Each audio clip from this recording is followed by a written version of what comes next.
আপনি যে প্রশ্নটি করেছেন রেশন ডিলার নেওয়ার জন্য, সে প্রশ্নটি যে করেছেন তা মূলত একটি জমি সংক্রান্ত আইন জটিলতার প্রসঙ্গে, যেখানে একটি জায়গা আপনার গোডাউন রয়েছে। আপনার গোডাউনে মালিক কিন্তু অন্য কেউ, এবং তারা এখন ওই জমি এগ্রিমেন্ট করতে চাচ্ছে না। সেই জায়গার অনুমতি ছাড়া আপনি রেশন ডিলার করতে পারছেন না। এখন আপনার প্রশ্ন, এই জায়গাটা আপনার নামে সেকেন্ডারি লাইসেন্স বা রেশন ডিলার কাজে ব্যবহার করা যাবে কি না। এখানে কয়েকটি গুরুত্বপূর্ণ বিষয়ে বিবেচনা করতে হবে, যে জমির মালিকানা, রেশন ডিলার লাইসেন্স পাওয়ার জন্য স্থায়ী ঠিকানা এবং মালিকানার সত্ত্ব বা ভাড়াটে চুক্তি থাকা বাধ্যতামূলক। আপনি যে রেশন ডিলার নেবেন তার জন্য কিন্তু আপনার যে জমির একটা ভাড়া চুক্তিপত্র বা জমি নিজস্ব জমি ভাড়া চুক্তিপত্র একটা থাকা বাধ্যতামূলক। এবং যেহেতু আপনার গোডাউনটি অন্য জমিতে অবস্থিত এবং তারা এগ্রিমেন্ট করতে চাচ্ছেন না, তাহলে রেশন ডিলার লাইসেন্স আবেদনের জমা দেওয়া যাবে না সেখান থেকে। ঠিক আছে।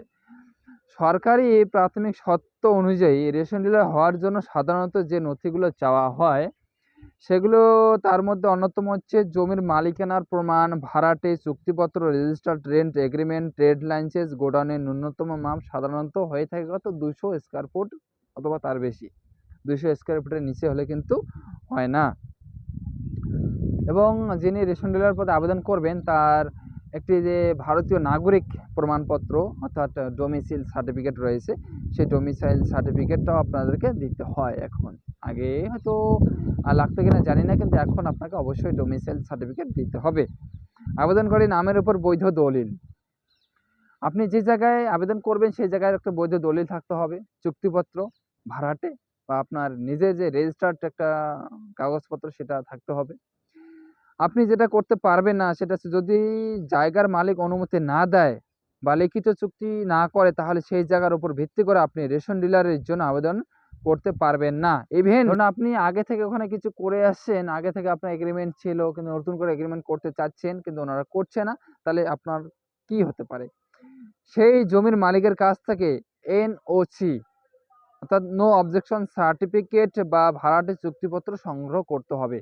সেটাই করতে চাচ্ছেন। এক নম্বর কথা হচ্ছে, না হলে আপনার নিজের নামে বা আপনার আত্মীয় স্বজনের কারো নামে জমি যদি থাকে সেই জায়গায়, তাহলে সেখান থেকে আপনি রেশন ডিলারের জন্য আবেদন করতে পারবেন বা আবেদন করার চেষ্টা করবেন। কিন্তু আপনি যেই জায়গায় গোডাউন রয়েছে সেই জায়গার মালিক যদি আপনাকে চুক্তিপত্র বা অনুমতি না দেয়, তাহলে আপনি কোনোভাবে সেখানে রেশন ডিলারের জন্য আবেদন করতে পারবেন না। পরামর্শ দিই, এই ধরনের জমি নিয়ে বিরোধ থাকলে আগে জমি দখল ও সত্ত্ব সম্পর্কিত কাগজপত্র ঠিক করে নিন, তারপর রেশন ডিলারের লাইসেন্সের জন্য আবেদন করুন। প্রয়োজনীয় স্থানীয় খাদ্য দপ্তর, ফুড ইন্সপেক্টর অফিসে বা বিএলআর অফিসে গিয়ে পরামর্শ নিন। আপনি যদি চান আমি আপনাদেরকে একটি রেন্ট বা চুক্তিপত্র কিভাবে করতে হয় তার একটি নমুনা তৈরি করে দিতে পারি, তবে আপনাদের কমেন্টের উপর ভিত্তি করে কিন্তু আমি সেটা নমুনাটি তৈরি করে দেব। তবে আমি একটু বলে দেই যে আপনি কিভাবে নো অবজেকশন সার্টিফিকেট তৈরি করবেন। আমি শুধু একটু মুখে বলে দিই, আপনারা একটু দেখে নেবেন।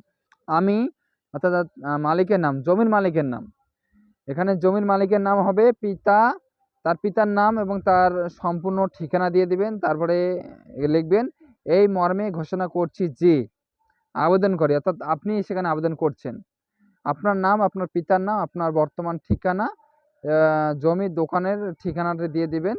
দেওয়ার পরে এখন উল্লেখ করবেন যে এই ব্যবহার করতে পারবে, মানে এই ব্যক্তি ব্যবহার করতে পারবে যে রেশন ডিলারের কার্যক্রমের জন্য পরিচালনার জন্য, রেশন ডিলার পরিচালনা করার জন্য যা কিছু পরিচালনা করতে হয় সমস্ত কিছু করতে পারবেন। আমি এই মর্মে কোনো রকম আপত্তি করছি না এবং প্রয়োজনীয় কাগজপত্র জমা দেওয়ার জন্য অনুমতি প্রদান করলাম। এইভাবে দিয়ে তারিখ স্বাক্ষর দিয়ে তারপরে আপনি নো অবজেকশন সার্টিফিকেটে আপনি জমির মালিকের সিগনেচার নিয়ে আপনি জমা করতে পারেন। এভাবে কিন্তু আপনি এটা করতে পারবেন। এবং আমি আপনাদেরকে বলে রাখছি যে অবশ্যই যদি সম্ভব হয় এই চুক্তিপত্র বা নো অবজেকশন একটি নোটারি পাবলিকের মাধ্যমে নথিভুক্ত করিয়ে নেওয়া ভালো হবে। ঠিক আছে। যদি আপনারা চান নো অবজেকশন সার্টিফিকেট কীভাবে লিখতে হয় আমি সম্পূর্ণ ভালোভাবে আপনাদেরকে দেখিয়ে দেবো, এবং চুক্তিপত্র কীভাবে করতে হয় সেটা আমি ভালোভাবে লিখে দেব। যদি চান অবশ্যই কমেন্টে বলবেন। সকলে ভালো থাকবেন, সুস্থ থাকবেন। নমস্কার।